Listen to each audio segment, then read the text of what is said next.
Hi, I'm Steve Garrett, and I'd like to talk to you about another important financial statement, along with the statement of financial position. It's the statement of activities. Now, if you're used to accounting for a for-profit organization, that would be the profit and loss statement.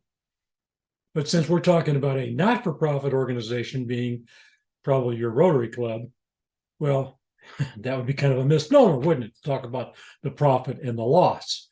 And besides, making a profit is the business of a for-profit organization, where what you can accomplish with the money is the business of a not-for-profit organization.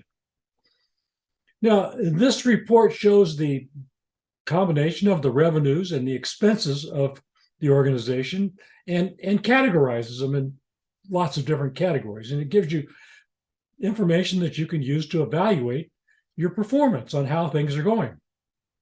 Especially for Rotary clubs, it's important that you have two separate statements of activities. One of them for internal operations, the operations that make the club operate, and one of them is for external operations, the things that you do in your community service. And you can accomplish this in a number of different ways.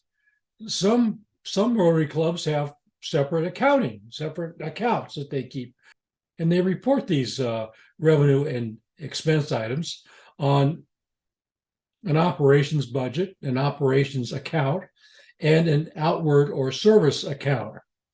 Some Rotary clubs, some organizations, they actually have two separate bank accounts. They may be one organization, but they have two separate bank accounts. They prepare separate reports for internal operations and external operations, for operations and community service.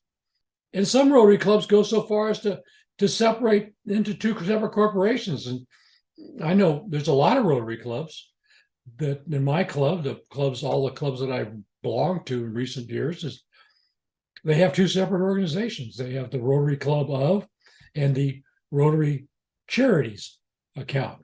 The one club I belonged to for 35 more years, they stopped having a community chest at one time.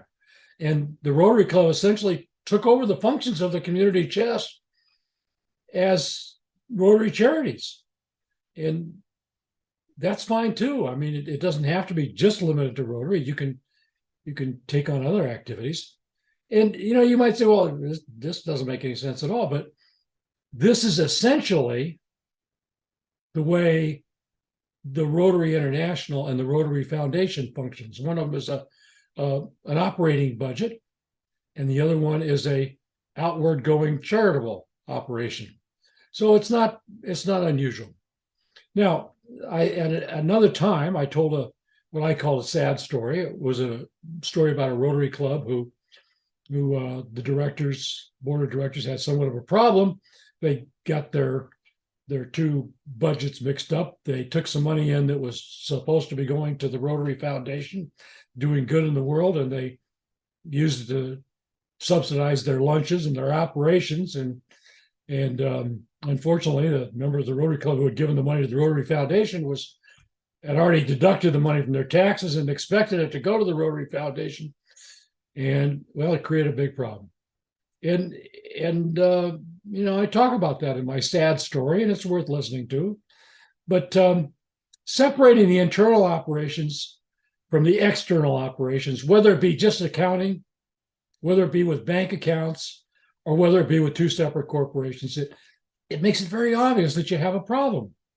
And the Rotary Club board of directors could have, should have, and wound up dealing with that problem, not without it becoming a bigger problem. Now, another question when it comes to internal operations and external operations is you do a lot of activities where the activity raises money and spends money for some designated purpose. And sometimes those activities make more money than they lose, and they become fundraising activities. And sometimes they spend more money than they raise, and they become community service activities. And there's two ways that people report that. One of them is to say, well, it's a net. We did the golf tournament, and we used that golf tournament money to support this activity. And so the revenue from the golf tournament was what was left over at the end.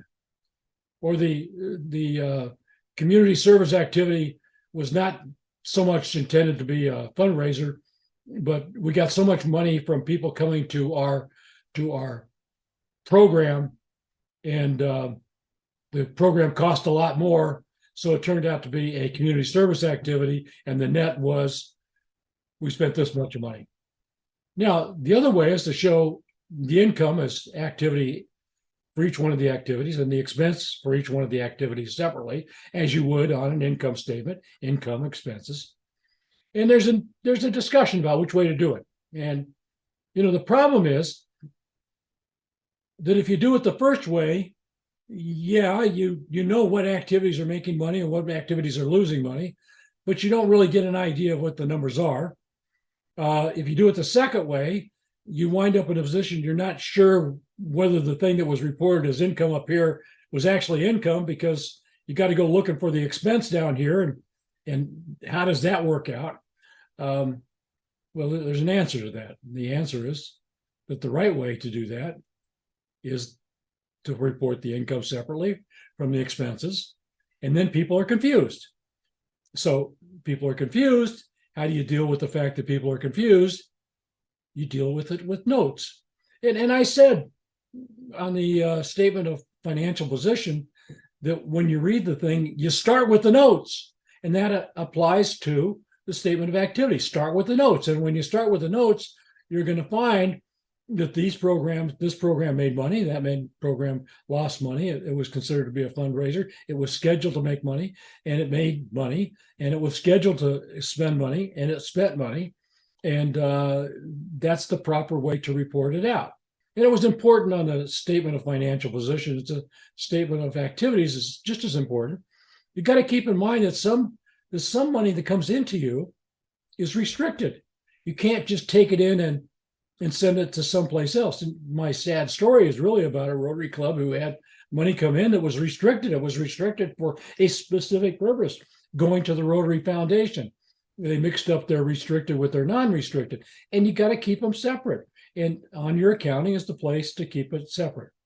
So, bottom line, what is the job of the board of directors when it comes to the statement of activities? It's fairly simple. Ask questions. You say, well, I feel silly asking questions because everybody knows the answer to it but me. Well, if everybody knows the answer but you, then you're the one to ask the question, because you should know the answer to it. And you might be surprised. Everybody else is sitting there saying, I'm not going to ask that because everybody already knows the answer. And once you ask the question, you say, yeah, I've been wondering about that. I wondered why that was that way. And when the person who's doing the financial reporting explains it, you may discover a problem. So ask questions. So that's some thoughts I have about the statement of activities. If you put it together with the statement of financial position, you've got the beginnings of some good financial reports, and you've got the beginnings of some good reports that provide you the opportunity as the governing authority, the board of directors, to be good stewards of other people's money. One of them is a picture in time, the balance sheet, the statement of financial position. The other one is a picture of what happened over a period of time with revenue, experience, and expenses, and that's called the statement of activities.